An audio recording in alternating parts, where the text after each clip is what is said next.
Matric रिजाल्टनि फिथाइयाव जोंखांदों बलामजरा grace English medium फरायसालिया 100% उथ्रिसार जादों गासै 52 सा फरायसाफोरा। गसाइगाव महकुमानि सिङाव थानाय रायमना माहारियारि पार्कजों नांजाबनाय बलामजरा ग्रेस इंलिश मिडियाम फरायसालिनि सा 52 फरायसाफोरा मेट्रिक आनजादनि रिजाल्टआव 100% उथ्रिसार जानानै ओनसोलाव रंजानाय लाबोदों। 52 सा आनजाद होग्राफोरनि गेजेराव सा 2 डिस्टिंशन, सा 11 स्टार आरो गासै सा 38 सेथि मासि, सा 1 नैथि डिभिजनाव उथ्रिसार जानो हादों। बेनिनो गेजेराव दानियेल नार्जारिया 87% लानानै फरायसालिनि टपार जानो हादों। 52 सानि गेजेराव साइन्स आयदायाव मोन 27 लेटार्स, मेथ्स आयदायाव 14 लेटार्स, जिअ'ग्राफि इलेक्टिभ आयदायाव 42 लेटार्स, बड' आयदायाव 6 लेटार्स, ससियेल साइन्स आयदायाव 7 लेटार्स, इंलिश आयदायाव 2 लेटार्स मोननो हादों। मैया जालांनाय जे मेट्रिक फाइनालनि रिजाल्ट बेखौ मोननानै जों जोबोद गोजोननाय मोन्दों आरो बे बाथ्राखौ फोरमायनो थाखायनो दिनै जोङो खौरांगिरि बिथांमोनखौ जोंनि बे फरायसालिसिम लिंहरनाय जादों। जा जोंहा स्टुडेन्टसफोरा गासै 52 दंमोन, बेनि गेजेरावनो 51 स्टुडेन्टसफोरा फार्स्ट डिभिजन मोनदों आरो बिनि गेजेराव डिस्टिंक्शन हिसाबै 2 दं जोंहा, बेनिफ्राय स्टारावहाय 11 स्टुडेन्टसफोरा मोननो हादों। स' जोङो जोबोद गोजोननाय मोन्दों मानोना जोंनि बे एरियाया बे स्कुला मोनसे नोंथांमोन बयबो मिथिखागोन रायमना नेसनेल पार्क हाग्राजों नांजाबनाय गंसे स्कुल आरो बुंनो थाङोब्ला बे स्कुलावहाय फरायफैग्रा स्टुडेन्टसफोरा खुनु एक्सट्रा टिउसन बेबायदि लानायनि माखासे खाबुफोर गैया।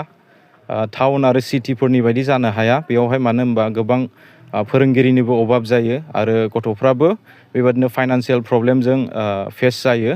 दा बिनि थाखाय खुनु एक्सट्रा लार्निं गैयालासे बेफोरबायदि रिजाल्ट खालामनायाव जों जोबोद गोजोननाय मोन्दों आरो बेफोरखौ नोजोर बोनानैनो जोङो फरायसालिनिफ्राय एक्सट्रा कचिं माखासे होनाय जायो आरो बेफोरजोंनो फरायसालियाव जेसेबां फोरोंगिरिफोरा फोरोंदों आरो प्रेक्टिस खालामदों बेफोर गासैजोंनो दिनै बे रिजाल्टखौ जोंनि फरायसुला आरो फरायसुलिफ्रा मोननो हादों।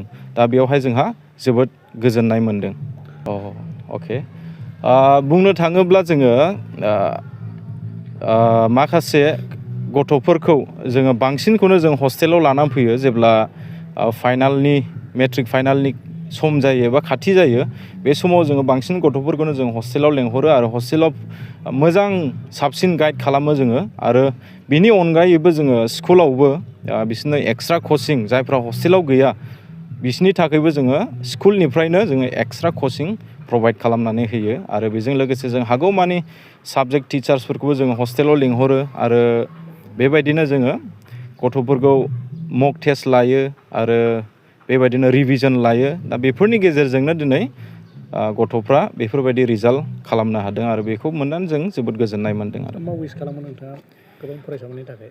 गिबियावनो माने गासिबो जायफ्रा साक्सेस जाबाय, मोजां रिजाल्ट खालामबाय, बिसोर गासिबो फरायसाफोरनिसिम आंनि गाहाम हामलायथिखौ जासिहरबाय जाहाथे बिसोरो आरोबाव बेबायदिनो मोजां फरायलांनानै लाइफआव साक्सेस जाहैनो हायो, जेन' बेखौ आंनिफ्राय माने गोजोननाय माने उइस थाहरबाय, हामलायनाय थाहरबाय। जोंहा गोबां फरायसुला आरो फरायसुलिफोरा गोबां साबजेक्टआवनो लेटार्स लानो हादों, जेरै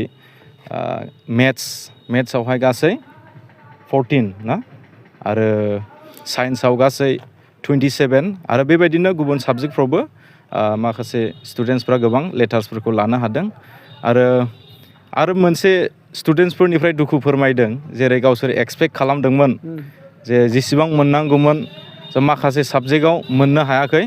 बांसिन बाहागोआवनो जेरै इंलिस आरो बड' ससियेल बेफोर साबजेक्टआव जेरैबायदि मार्क मोननांगौमोन दा बेफोरखौ मोननो हायाखै आरो जेरै मेथ्स साइन्स बेफोराव नायोब्ला बांसिनानो 90 एबभ स्कर खालामनो हादों आरो बेखौ नायनानै गथ'फ्रा गावसोरनि एक्सपेक्टेसन बायदि जायैयाव एसे दुखु फोरमायदों। थेवबो जोङो गथ'फोरखौ बुंदों स' नोंसोरो मोजाङै गोसो होनानै फरायलांदो आरो फैगौ समफ्राव आरो बेबायदिनो एग्जामफोराव आरो नोंसोरो मोजां फरायनानै आरो मोजां स्कर खालामनो हागोन, बे बाथ्राखौ जोङो गथ'फोरखौ बुंनानै बानजायदों आरो।